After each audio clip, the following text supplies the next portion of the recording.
Good morning friends, कैसे हैं आप सभी। तो फ्रेंड्स, आई होप कि आपने जो है पिछला वाला जो प्रीवियस हमने पढ़ा था वो आपने सब रिवाइज़ कर लिया होगा और एक बार अपनी बुक से भी जो है उसको रीड कर लिया होगा। ठीक है, आपकी रीडिंग बहुत ज़रूरी है। अगर आप first time Ajay Rawat follow कर रहे हैं तो आपकी जो रीडिंग है, फर्स्ट रीडिंग तो बहुत ज़्यादा ज़रूरी है। आप इसके बाद जो है उसकी फ़र्स्ट रीडिंग लगा लीजिए और अन्यथा आप एक बार जो है उसको, अगर आपने पहले पढ़ी है तो आप एक बार और उसको पढ़ के जो है समझ लीजिए कि वो जहाँ पे आपको नहीं समझ में आया है वहाँ पे, ताकि आपका और अच्छे से क्लियर हो जाए। ठीक है, तो कार्तिकेयपुर राजवंश, और हमने पढ़ लिया था कि पहले कुमाऊँ को किस नाम से बुलाया जाता था, या पहले किस नाम, मतलब जो हमारे ताम्रलेख मिले हैं, तालेश्वर हो गया, पांडुलेश्वर हो गया, इनमें जो है क्या नाम कुमाऊँ का देखने के लिए मिलता है। ठीक है, ब्रह्मपुर, कार्तिकेयपुर, ये सब, गोविशाण, ये नाम हमें देखने के लिए मिले थे। फिर उसके बाद हमने देखा था कि कुमाऊँ और गढ़वाल के नामों की उत्पत्ति कैसे हुई। ठीक है, कल के लेक्चर में हमने ये सब चीज़ें देखी थी। तो आज जो है हम देखने वाले हैं उत्तराखंड के आदि निवासी। अब हमने कुमाऊँ और गढ़वाल को तो जान लिया कि उनकी उत्पत्ति कैसे हुई, उनके नाम कैसे पड़े। अब हम यहाँ पे देखेंगे उत्तराखंड के जो आदि निवासी थे वो कौन थे। उत्तराखंड में जो आदि निवासी, मतलब सबसे पहले किसका निवास था, वो यहीं के थे, उत्तराखंड में लोग यहीं निवास करते थे या फिर बाहर से आके यहाँ बसे हुए थे। ठीक है, तो ये चीज़ें हम आज के उसमें देखेंगे। तो बने रहिए। अगर आप इस चैनल पे नए हैं तो चैनल को सब्सक्राइब कर दीजिए, शेयर कर दीजिए और लाइक कर दीजिए। ठीक है, तो सब्सक्रिप्शन के बाद अब हम आगे बढ़ते हैं उत्तराखंड के आदि निवासी की तरफ। ठीक है, तो प्रसिद्ध पाश्चात्य विद्वान ग्रियर्सन। ठीक है, अब ग्रियर्सन का भी नाम बहुत ज़्यादा आता है, कभी कभी इनका नाम किसी क्वेश्चन की तरह जो है क्वेश्चन में इनके बारे में पूछ लिया जाता है कि ग्रियर्सन कौन थे।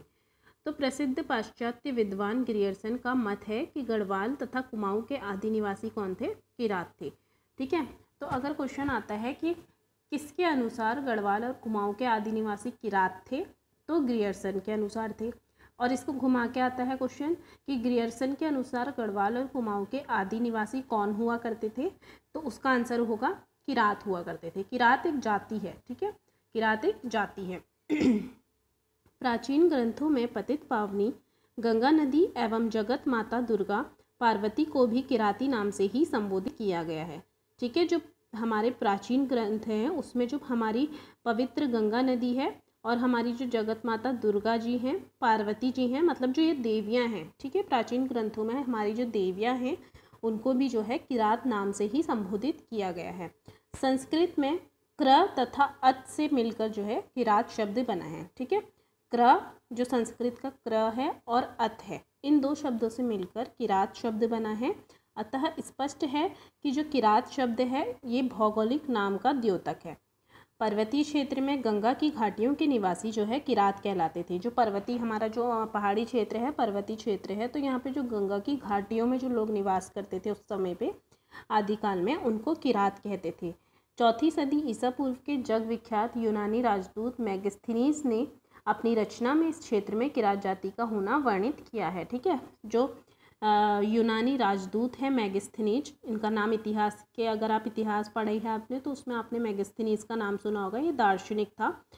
तो मैगस्थनीज ने अपनी पुस्तक में भी जो है पर्वतीय क्षेत्र में रहने वाली आदि किरात जाति का वर्णन किया है। मतलब मैगस्थनीज ने बताया है कि जो पर्वतीय क्षेत्र हैं वहाँ पे कौन सी जाति निवास करती थी, किरात जाति निवास करती थी।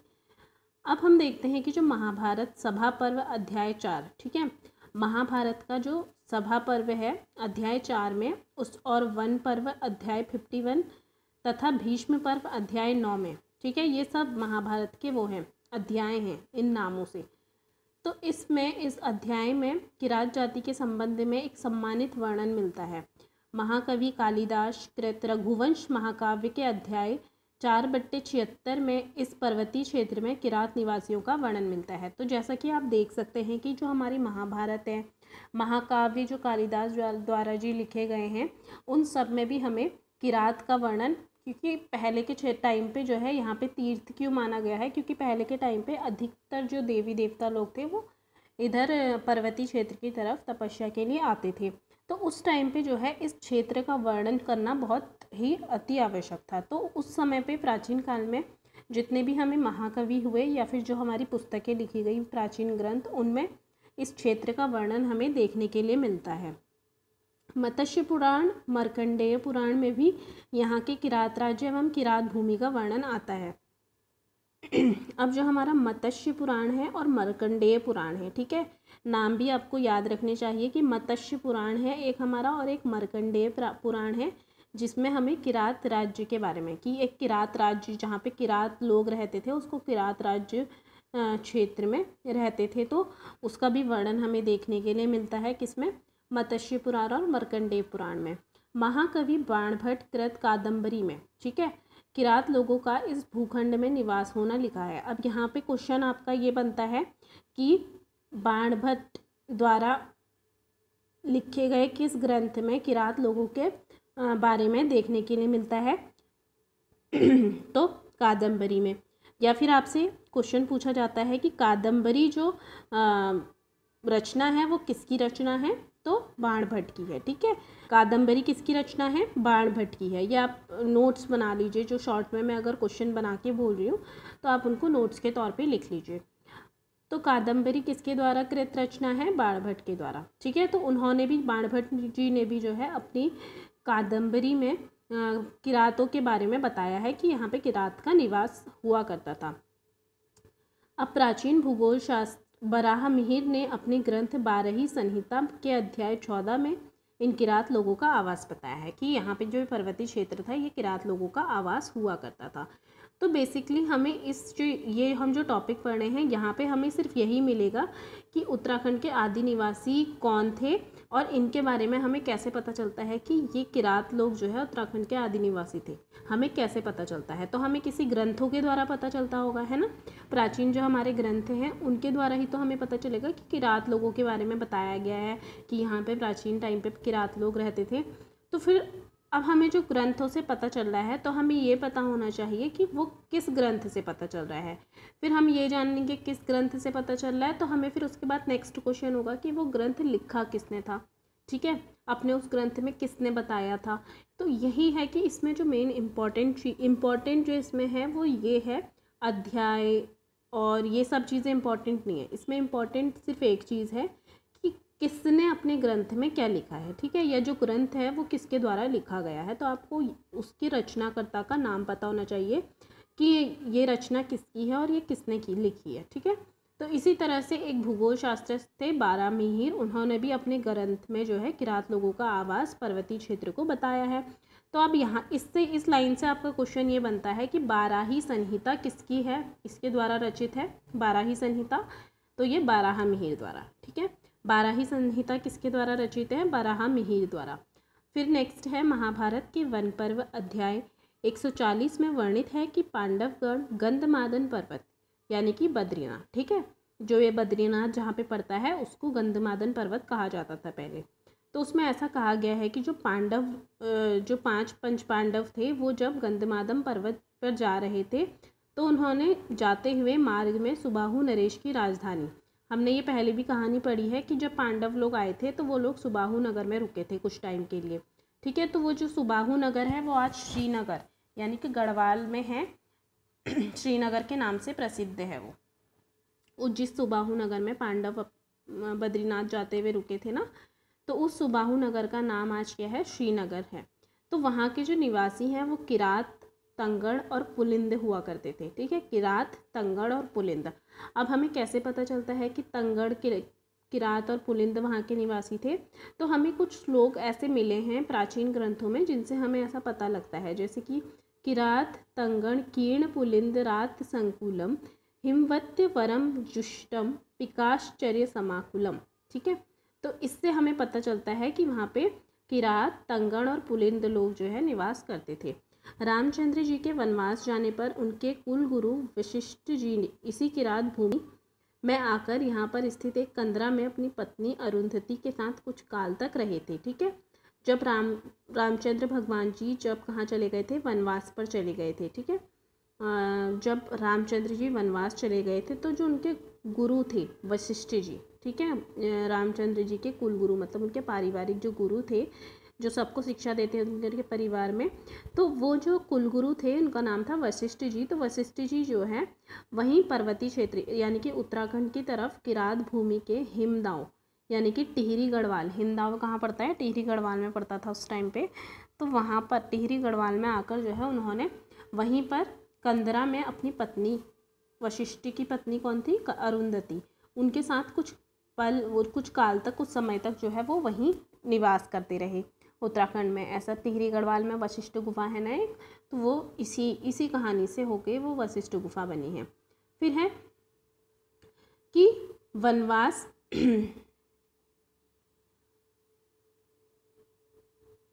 वनवास के बाद जब लक्ष्मण जी उन्हें लेने आए, मतलब जब वनवास खत्म हुआ तो लक्ष्मण जी अपने कुलगुरु को वापस लेने के लिए कहाँ आए, यहाँ टिहरी गढ़वाल आए, ठीक है। जब वनवास रामचंद्र जी का वनवास खत्म हुआ तो लक्ष्मण जी को भेजा गया कुलगुरु वशिष्ठ जी को वापस लाने के लिए। तो जो लक्ष्मण जी हैं वो उत्तराखंड आए, वहाँ टिहरी गढ़वाल की तरफ को आए और वो अपने कुलगुरु को लेने के लिए आए थे।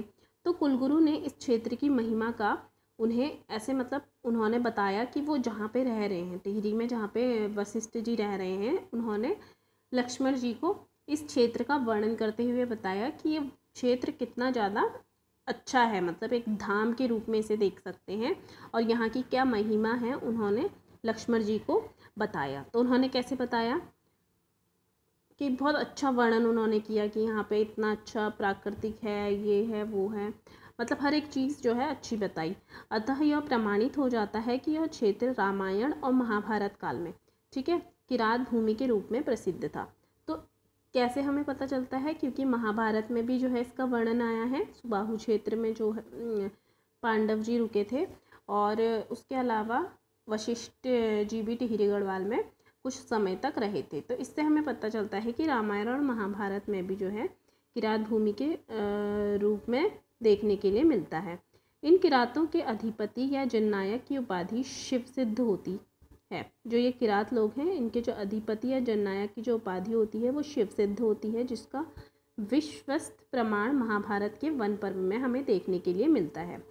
वन पर्व के अध्याय 36 में लिखा है कि इस क्षेत्र के मध्य स्थित श्रीनगर के निकट ही किरात आत्मा महादेव शिवजी से पांडु पुत्र अर्जुन का तुमुल संग्राम हुआ था, ठीक है। तो यहाँ पे हमें ये बोला गया है, जो वन पर्व है महाभारत का वन पर्व अध्याय 36 है, उसमें ये बताया गया है कि श्रीनगर के निकट में जो है शिवजी से पांडुपुत्र अर्जुन का, जो पांडुपुत्र अर्जुन था, पंच पांडव में एक अर्जुन था ना, एक पांडव, तो अर्जुन का जो है तुमुल संग्राम हुआ था श्रीनगर के पास में, किससे, शिवजी से। तो इस घटना का विस्तृत वर्णन हमें केदारनाथ के अध्याय 181 में भी किया गया है, यानी कि स्कंद पुराण के अंतर्गत हमें इसका वर्णन देखने के लिए मिलता है कि शिवजी का और अर्जुन का युद्ध हुआ था। फिर नेक्स्ट है कि इस वर्णन से स्पष्ट हो जाता है कि यह स्थान किरातों का मुख्य गढ़ था। इससे हमें पता चलता है कि जो ये उत्तराखंड वाला जो क्षेत्र था ये किरातों का मुख्य गढ़ था और यहीं पर असंख्य किरातों ने अपने नेता शिव के झंडे के नीचे अर्जुन से युद्ध किया था, ठीक है। जो उनके किरातों के जो नेता थे वो कौन थे, शिव के झंडे के नीचे अर्जुन से युद्ध किया था। जिस स्थान पर यह युद्ध हुआ था वह आज विल्लव केदार नाम से प्रसिद्ध तीर्थ स्थान बन गया है। तो ऐसा माना जाता है कि जो विल्लव केदार नामक जो तीर्थ स्थान है यहाँ पे श्रीनगर में जो विल्लव केदार, ठीक है, ये इम्पॉर्टेंट है, इसको नोट कर लीजिएगा कि विल्लव केदार नामक प्रसिद्ध तीर्थ स्थान यहाँ पे बन गया है श्रीनगर में, जो कि श्रीनगर से 6 मील के अंतर पर अलकनंदा के बाएं तट पर विद्यमान है। यह शिवप्रयाग के नाम से भी विख्यात है, ठीक है। तो शिवप्रयाग के नाम से क्या विख्यात है, जहाँ पर शिवजी और पांडुपुत्र अर्जुन का तुमुल युद्ध हुआ था, उस जगह को हम शिवप्रयाग नाम से जानते हैं और यहाँ पर प्राचीन शिवलिंग भी स्थापित है। अब बात करें, आचार्य कवि राजराजेश्वर ने भी अपने ग्रंथ काव्य मीमांसा के भौगोलिक वर्णन में शिव के निवास स्थान का सुंदर वर्णन किया है। किरात जाति के शौर्य एवं कांतिमय व्यक्तित्व की भी इन्होंने भूरी भूरी प्रशंसा की है, ठीक है। अब अगर हम बात करें आचार्य कवि राजशेखर जी की, तो उन्होंने पहला यहाँ पे क्वेश्चन ये बनेगा कि काव्य मीमांसा किसके द्वारा रचित है ग्रंथ, तो ये है कवि राजशेखर जी। ठीक है, काव्य मीमांसा किसकी ग्रंथ है, कवि राजशेखर जी की। काव्य मीमांसा किसका ग्रंथ है, तो कवि राजशेखर जी का, जिसमें उन्होंने शिव जी के निवास स्थान का बहुत अच्छा वर्णन किया है। तो राजशेखर जी किरात जाति के शौर्य एवं कांतिमय व्यक्तित्व को भी इन्होंने भूरी भूरी प्रशंसा की है। अतः सभी प्रामाणिक तथ्य यही सिद्ध करते हैं कि उत्तराखंड के जो, मतलब इतने हमने ऊपर से नीचे तक जितने भी ग्रंथों के बारे में हमने पढ़ा, वराहमिहिर का ग्रंथ हो गया, महाभारत हो गया, रामायण हो गया, तो अभी तक हमने जितने भी ये ग्रंथ पढ़े हैं प्राचीन काल के, उन ग्रंथों में जो जो चीज़ें इंपॉर्टेंट आई हुई है उनसे हमने ये जान लिया है कि पहले यहाँ के जो आदि निवासी थे वो कौन थे, किरात थे। क्योंकि हमें हर जगह पे किसका वर्णन मिलता है, किरात लोगों का वर्णन मिलता है। अब ये बात तो हो गई कि हाँ चलो हमें किरातों का वर्णन मिलता है। अब प्रश्न यह उठता है कि किरात थे कौन। ठीक है, किरात कौन थे और वो कहाँ से आए थे। तो अब ये प्रश्न उठता है कि किरात कौन थे। तो यदि सप्त सिंधु को उत्तराखंड माना जाए, ठीक है, जो सप्त सिंधु है अगर उसको हम उत्तराखंड मानते हैं, तो किरात भी आर्य जाति के ही थे। मतलब आर्य लोग जो आए थे ना मध्य एशिया से, वही लोग जो है किरात जाति के थे, ऐसा कहा जा सकता है। एक बात, वैदिक काल में ही आर्य लोग अपनी जन्मभूमि अर्थात उत्तराखंड से बाहर आकर चारों दिशाओं में फैलने लगे थे। अब ऐसा कहते हैं कि जो वैदिक काल जब आया तो आर्य लोग जो थे वो अपनी जन्मभूमि उत्तराखंड को छोड़कर जो है अन्य दिशाओं में फैलने लगे। आर्य सभ्यता के प्रसार के लिए इनमें से अधिकांश विद्वजन एवं धनुर्धारी वीर कृणवंतो विश्वमार्यम का जयघोष करते हुए भारत एवं विश्व के विभिन्न स्थानों में गए। मतलब कि क्या है कि जो आर्य सभ्यता थी उसका इनको प्रचार प्रसार करना था। तो आर्य सभ्यता, क्योंकि आर्य हुआ करते थे, तो आर्य सभ्यता के प्रचार प्रसार के लिए ये जो है अनेक दिशाओं में फैले। फिर है कि यहाँ के सभी लोगों का बाहर जाना संभव नहीं था। ऑब्वियसली हर कोई तो बाहर नहीं जा सकता था, कुछ लोग यहीं पे भी रहने वाले थे। जो लोग अपनी जन्मभूमि में ही रुक गए वहीं कालांतर में वो किरात, तो कुछ लोग तो आर्य लोग जैसे जब एशिया से यहाँ आए उत्तराखंड में निवास करने, तो उसके बाद जो है आर्य लोग ही किरात कहलाए। तो जब कुछ लोग तो चले गए अन्य दिशाओं में फैल गए, लेकिन जो किरात जो यहीं पर रहने वाले थे वो किरात कहलाए। इनमें वे प्रवासी भी शामिल हैं जो वैदिक काल में अपने आदि स्थान को त्याग कर गए थे। ठीक है, वो प्रवासी भी इनमें शामिल हैं किरातों में जो वैदिक काल में अपने आदि स्थान को त्याग कर गए थे। किमदैनी भागों में रोगग्रस्त हो गए, इस कारण उन्हें पुनः अपनी जन्मभूमि उत्तराखंड को लौटना पड़ा। ठीक है, तो कुछ लोग ऐसे जो थे, कुछ किरात ऐसे थे जो बाहर चले गए थे, यहाँ को छोड़कर, यहाँ की सब चीज़ें त्याग कर वो बाहर की तरफ चले गए थे। तो इन वहाँ जाकर वो क्या हो गए, रोगग्रस्त हो गए, बीमार पड़ गए, है ना। तो वहाँ जाने के बाद उनकी जो है बीमारी फैलने लग गई, जिससे परेशान होकर उनको वापस जो है अपनी जन्मभूमि उत्तराखंड में ही लौटना पड़ा। फिर है हजारों वर्षों तक उत्तराखंड में बसे आर्यों की यह पीढ़ी विशुद्ध आर्य सभ्यता का अनुसरण कर स्वस्थ, संपन्न एवं ऐश्वर्य युक्त जीवन व्यतीत करती रही। ठीक है, यहाँ पे ये लोग जो है अच्छा जीवन व्यतीत करते थे। महाभारत में वर्णन मिलता है कि युधिष्ठिर जी द्वारा संपन्न राष्ट्रीय यज्ञ में किरात आदि उच्च कोटि के नरेशों ने बहुमूल्य उपहार दिए तथा श्रेष्ठ स्वर्ण भी भेंट की थी। ठीक है, तो महाभारत में हमें क्या पता चलता है कि जो युधिष्ठिर जी थे उन्होंने राजसूय यज्ञ में जो किरात उच्च कोटि के नरेशों ने उनको जो है उन्होंने बहुमूल्य उपहार और श्रेष्ठ स्वर्ण भेंट की थी। फिर आते हैं भौगोलिक व्यवधानों के कारण उत्तराखंड का जनजीवन बाद की ऐतिहासिक उथल पुथल एवं उससे उत्पन्न विकृतियों से भी दीर्घ काल तक अछूता ना रहा। ठीक है, अब जैसे जो भौगोलिक व्यवधान थे, भूकंप आ जाता था, लैंडस्लाइड हो जाता था उत्तराखंड में, तो जब ये चीज़ें हो जाती थी तो जनजीवन जो है हमारा उथल पुथल हो जाता था और इनसे उभरने में फिर बहुत समय लगता था। किंतु समय ने करवट ली। महाभारत के प्रचंड गृह कलह ने ब्रह्मा आक्रांताओं को भारत की ओर उन्मुख करने के लिए प्रेरित किया। ठीक है, अब महाभारत ने क्या करा, समय ने करवट ली और महाभारत के जो प्रचंड गृह कलह थे, बाह्य आक्रांताओं को भारत की ओर उन्मुख करने के लिए प्रेरित किया उन्होंने। तो मैदानी निवासी आर्य पुनः अपने पूर्वजों की जन्मभूमि उत्तराखंड में शरणार्थी के रूप में लौटे। अब क्या हुआ, जो लोग चले गए थे ना, तो अब महाभारत का जो प्रचंड गृह कलह हुआ था उसने बाह्य आक्रांतकाओं को, तो जो महाभारत का प्रचंड गृह कलह हुआ था, अब जब भी गृह कलह होगा तो कोई बाहर का तो आएगा ही आएगा। तो इस तरह से जो बाह्य आक्रांतिकाएँ थी उन्हें जो है भारत की तरफ आने लगे वो लोग। तो मैदानी निवासी आर्य, जो मैदान में निवास करने जो आर्य चले गए थे, वो फिर से अपने पूर्वजों की जन्मभूमि उत्तराखंड में लौटने लगे शरणार्थी के रूप में। शरणार्थी जो है वो स्वामी बन गए। अब जो शरणार्थी थे वो यहाँ पर आए और वो स्वामी बन गए अपने पाश्विक बल व धूर्तता द्वारा। फिर है मतलब जो उनकी पाश्विक बल था अपनी शक्ति के द्वारा और धूर्तता द्वारा जो है वो जो स्वामी थे वो यहाँ पर आकर शरणार्थी जो थे वो यहाँ आकर स्वामी बन गए।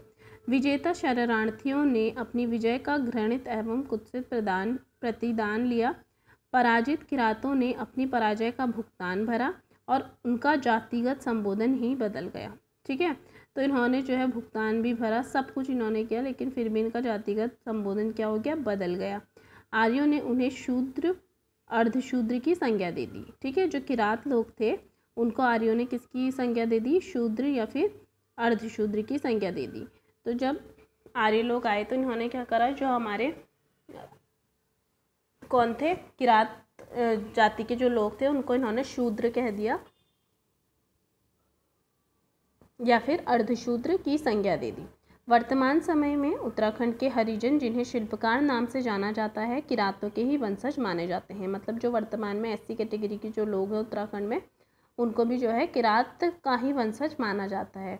यह उल्लेखनीय तथ्य है कि उत्तराखंड के ब्राह्मण, क्षत्रिय एवं वैश्य सभी अपना नाता मैदानी भूभागों से जोड़ते हैं और अपने पूर्वजों को भारत के विभिन्न स्थानों से यहाँ आकर बसा हुआ कहते हैं। ठीक है, तो मेन जो उल्लेखनीय बात यह है कि जितने भी उत्तराखंड के ब्राह्मण, क्षत्रिय और वैश्य थे ना, जो उत्तराखंड में निवास करते थे, ब्राह्मण लोग हो गए, क्षत्रिय लोग हो गए, वैश्य लोग, जितने भी लोग उत्तराखंड में निवास करने आए थे, वो सबका ये था कि वो अपने को जो है मैदानी भूभागों के, जो मैदान की तरफ जो राज्य थे उनसे जोड़ते थे और अपने पूर्वजों को जो है भारत के विभिन्न स्थानों से यहाँ आकर बसने के लिए कहते थे, मतलब बसा हुआ कहते थे। मतलब उनका ऐसा मानना था कि जो यहाँ पे हैं अभी किरात के जो लोग हैं, वो लोग हमेशा कहाँ से आए हैं, यहाँ पहले से नहीं थे, वो लोग बाहर से आके यहाँ पे बसे हैं, ऐसा ये लोग कहते हैं। ठीक है, मतलब बाहर से आके बसने का मतलब समझ रहे हो आप कि वो यहाँ के थे नहीं, लेकिन जब वो यहाँ आए तो वो यहीं के होके रह गए। ठीक है, तो ये चीज़ इसमें बताई गई है। फिर नेक्स्ट है हमारा कि जो हरिजन स्वयं को उत्तराखंड का ही आदि निवासी होना स्वीकार करते हैं, क्यों। ठीक है, जो हरिजन है वो स्वयं को उत्तराखंड का ही आदि निवासी होना स्वीकार करते हैं। उन्हें ऐसी कोई भी जनश्रुति भी प्रचलित नहीं है कि उनका कोई पूर्वज बाहर से यहाँ पर आकर बसा हो। ठीक है, तो जो हरिजन लोग हैं उनसे कोई ऐसी पुष्टि नहीं मिलती कि उनके जो दादा परदादा जो मतलब पूर्वज होंगे वो यहाँ आकर बसे होंगे। डॉक्टर शिव प्रसाद डबराल का मत है कि कोल या मुंड जाति भारत और हिमालय की प्राचीनतम और उसके पश्चात क्रमशः किरात और खस जातियाँ हिमालय प्रदेश में आ बसी। ठीक है, अब जो डॉक्टर शिव प्रसाद डबराल जी हैं वो क्या कहते हैं, डॉक्टर शिव प्रसाद डबराल जी कहते हैं कि कोल या मुंड जाति, ठीक है, उस टाइम पे एक प्राचीन जाति एक और है कोल या फिर मुंड जाति हम कहते हैं उसको। तो वो कहते हैं कि जो कोल या मुंड जाति है वो जो है भारत और हिमालय की प्राचीनतम और उसके बाद क्रमशः किरात। तो जो सबसे प्राचीनतम अकॉर्डिंग टू शिव प्रसाद डबराल जी, ठीक है, इसमें लिख लीजिए आप, शिव प्रसाद डबराल जी के अनुसार जो आदि उत्तराखंड के जो आदि जाति है वो कौन सी है, तो आंसर होगा कोल या मुंड जनजाति, मुंड जाति। ठीक है, और उसके बाद जब कोल और मुंड जाति आ गई तो उसके बाद क्रमशः हमारे किरात लोग आए और खस जातियाँ यहाँ उत्तराखंड की तरफ आकर बसने लगी हिमालय की तरफ। डॉक्टर मजूमदार का कथन है। अब एक डॉक्टर मजूमदार भी हैं, एक इतिहासकार। तो मजूमदार जी का कथन है कि जो मूल आस्थोलोइद जाति उत्तर प्रस्तर युगीन संस्कृति लेकर आई थी। ठीक है, कि जो आस्थोलोइद जाति है वो उत्तर की जो पाषाण युगीन संस्कृति है उसको लेकर आई थी। उसकी भाषा के अध्ययन से विद्वानों ने अनुमान लगाया कि जो उनकी भाषा है उसको अध्ययन से विद्वानों ने ऐसा अनुमान लगाया कि उस जाति ने भारत में सभ्यता का प्रकाश लाने में महत्वपूर्ण योगदान दिया था। ठीक है, तो वो क्या कहते हैं कि उसकी जो भाषा के अध्ययन से विद्वानों ने जो उसकी प्रस्तर युगीन संस्कृति जो आस्थोलोइद लेके आई थी, तो उसमें जो प्रस्तर युगीन जो लेख था तो उससे जो है विद्वानों ने अनुमान लगाया कि जो वो जाति है कोल या मुंड जो जाति है उसने भारत में सभ्यता का प्रकाश लाने में महत्वपूर्ण योगदान दिया है।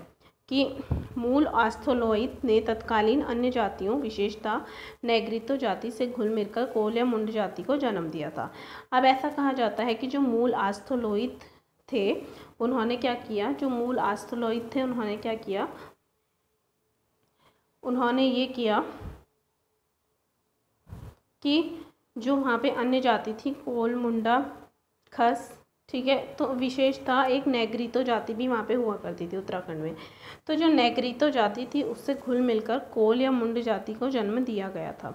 ठीक है, जो नेग्रितो जाति थी उससे यहाँ पे किसने, मूल आस्थोलोइद ने तत्कालीन अन्य जातियों विशेषतः नेग्रितो जाति से घुल मिलकर, मतलब कि समझ रहे हो आप, घुल मिलकर यहाँ पे नई जाति को जन्म देने का मतलब कि उन्होंने जो नेग्रितो जाति थी उनसे घुल मिलकर यहाँ पे नई पीढ़ी उत्पन्न की जिसे कोल या मुंड जाति के नाम दिया गया। डॉक्टर डबराल के अनुसार कोल उत्तराखंड के आदि निवासी हैं। ठीक है, अगर हम बात करें किरात जो हैं, किसके अनुसार किरात उत्तराखंड के आदि निवासी हैं, तो किरात से संबंधित आपने बहुत सारे तथ्य पढ़ लिए हैं कि किन किन जगह पे हमें ऐसा देखने के लिए मिलता है कि जो किरात जाति है वो उत्तराखंड की आदि निवासी है। तो बहुत सारे ग्रंथ थे और काव्य थे। तो फिर किरात जाति के बाद कहा जाता है कि उन्होंने यहाँ के इनसे संपर्क बनाए और कोल और मुंडा जाति को उत्पन्न किया। तो मुंड जाति उत्तर भारत के समग्र मैदानी प्रदेशों में छाई हुई है। जितना भी मैदानी क्षेत्र है उत्तर साइड में वहाँ पे जो है समग्र मैदानी प्रदेशों में ये वाली मुंड जाति जो है छाई हुई है। कालांतर में उत्तरी भारत में द्रविड़ जाति के प्रसार के कारण, ठीक है, जो उस समय पे जो है उत्तरी भारत में, जब उत्तरी भारत में द्रविड़ जाति के प्रसार हो रहा था, मतलब कि दक्षिण की जो जाति है द्रविड़ जाति है उसका जब प्रसार हो रहा था तो उसके कारण उसे दक्षिण के पठार में तथा हिमालय के वन प्रदेश में शरण लेनी पड़ी। ठीक है, तो जब द्रविड़ जाति का प्रसार हो रहा था तो उसने क्या किया, दक्षिण के पठार में तथा हिमालय के वन प्रदेश में शरण ली। मुंड जाति एक स्वतंत्र जाति के रूप में इसी नाम से मध्य भारत के उबड़ खाबड़ भागों में आज भी है। अब ये मुंड जाति के लिए क्या, हमने वाली तो पढ़ लिया, अब ये मुंड जाति के लिए ये कह रहा है कि एक स्वतंत्र जाति के रूप में इसी नाम से, ठीक है, मध्य भारत के उबड़ खुबड़ भागों में ये आज भी देखने के लिए मिलती है। कौन सी जाति, मुंड जाति। जब किरात जाति का पर्वतीय क्षेत्रों में प्रसार हुआ, अब जब किरात लोग जो है पर्वतीय क्षेत्रों की तरफ बढ़े और उनका प्रसार हुआ तो कोल जाति को या उसका ग्राम सेवक बनाना पड़ा। ठीक है, तो अब यहाँ पे ये क्या कह रहे हैं कि जब किरात जाति जो है पर्वतीय क्षेत्रों में आने लगी तो जो कोल जाति थी या उसका जो ग्राम सेवक जो है उसको बनाना पड़ा और अपनी स्वतंत्रता की रक्षा के लिए दुर्गम और बिहार पठारों, उच्च पर्वतीय ढालों तथा भूटांकी प्रदेश की उन संकीर्ण निर्जर घाटियों में उनको शरण लेनी पड़ी। ठीक है, तो यहाँ पे वो क्या कह रहा है कि उन्होंने क्या करा, जो दुर्गम और बीहड़ पठार थे, उच्च पर्वतीय ढाल थे, भूटांतिक जो प्रदेश थे, उन्होंने अपनी स्वतंत्रता की सुरक्षा के लिए जो है इन जगहों पर शरण ली, अपने घर बार छोड़ दिए, जिनसे आगे बढ़ने का मार्ग भारत तिब्बत सीमा पर स्थित हिमाच्छादित श्रेणियां रोकी हुई थी। अब इससे आगे वो बढ़ नहीं सकते थे क्योंकि इससे आगे क्या था, भारत तिब्बत सीमा पर स्थित जो है बर्फीला क्षेत्र था या बर्फीले पहाड़ थे। तो उसके बाद पश्चिम की ओर से खस जाति ने हिमालय के उत्तम चराई क्षेत्रों से किरात जाति को उत्तर की दुर्गम पहाड़ियों की ओर धकेल दिया। अब यहाँ पे ये कह रहे हैं कि जो खस जाति थी उसने क्या किया, हिमालय के उत्तम चराई क्षेत्रों से, जो उत्तम चराई के क्षेत्र हैं वहाँ से किरात जाति ने उत्तर की दुर्गम घाटियों की ओर धकेल दिया। वहाँ पहले से ही बसी हुई कोल जाति को उनसे अधिक शक्तिवान किरात जाति के आमूल नष्ट कर दिया। ठीक है, तो यहाँ पे हमने किरात और कोल मुंड जाति के बारे में पढ़े हैं। और किरात जाति पुरानी है या फिर कोल या मुंड जाति पुरानी है, कोल जाति या मुंड जाति क्या होती है, किरात क्या होती है, ये चीज़ें हमने यहाँ पे देख ली हैं। किरात जाति पशुचारक व आखेटक जाति। अब जो किरात जाति थी वो कैसी जाति थी, ये मांसाहारी नहीं होते थे, ये पशुओं को चराते थे और आखेटक टाइप के थे। वह भेड़ें पालते थे एवं काले कंबल की गाती से शरीर ढकते थे। ठीक है, तो ये क्या करते थे किरात लोग, पहले तो किरात जाति के जो लोग थे ये पशुचारक और आखेटक जाति के थे। फिर ये कह रहा है कि जो भेड़ें ये जो क्या करते हैं, भेड़ें पालते थे और काले कंबल की गाती से शरीर को ढकते थे। हाथ में धनुष बाण लिए हुए तथा कमर में कटार खोस कर वनों को में आखेट करते थे। मतलब समझ रहे हो आप, वनों को काटने के लिए ये लोग जाते थे। आखेट करना मतलब वनों को काटने के लिए ये लोग जाते थे। पठारों में, जब लघु हिमालय के पठारों में किरात लोगों का पूर्ण प्रसार हो गया तो शताब्दियों के बाद पश्चिम में ईरान और अफगानिस्तान से दरद तथा खश नामक पशुचारक जातियों की टोलियों ने दर्दिस्तान और कश्मीर के रास्ते पूर्व की ओर। अब यहाँ पे क्या हुआ, थोड़ा सा हमारा सब कुछ ठीक हुआ तो यहाँ पे पश्चिम में जो ईरान और अफगानिस्तान है वहाँ से दरद और खश नामक पशुचारक या ये जातियाँ जो है इधर की तरफ आने लगी। पूर्व की ओर से लघु हिमालय के पठारों पर आगमन प्रारंभ कर दिया गया। ठीक है, जो ये पूर्व का वाला हिस्सा है वहाँ से जो लघु हिमालय हैं उनके पठारों पर आगमन प्रारंभ कर दिया कि अब उन पठारों पर ये लोग आ सकते हैं। खस जाति भी पशुचारक, आखेटक और वीर जाति थी। जो खस जाति थी वो भी कैसी थी, पशुचारक थी और आखेटक थी और वीर जाति थी। ठीक है, अपने अस्तित्व की रक्षा के लिए इस जाति को बेबीलोन, एशिया माइनर, ईरान और अफगानिस्तान में अपने शत्रुओं से निरंतर संघर्ष करना पड़ा। खस जाति की प्रतिद्वंदिता में किरात टिक न सके। अब जो खस जाति है उसकी जो प्रतिद्वंदिता थी उसमें किरात जो है टिक नहीं पाए।